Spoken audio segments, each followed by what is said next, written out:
Today guys, maglalaro tayo ng realistic soccer 3 on 3. Yeah! So guys, today, yan. So comment kayo kung paano, how do I make this better or anong gusto niya. Okay, so next,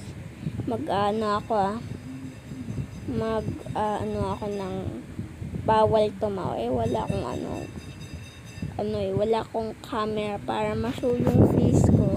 Tapos nasa mobile ako. So, ayan guys. Sorry.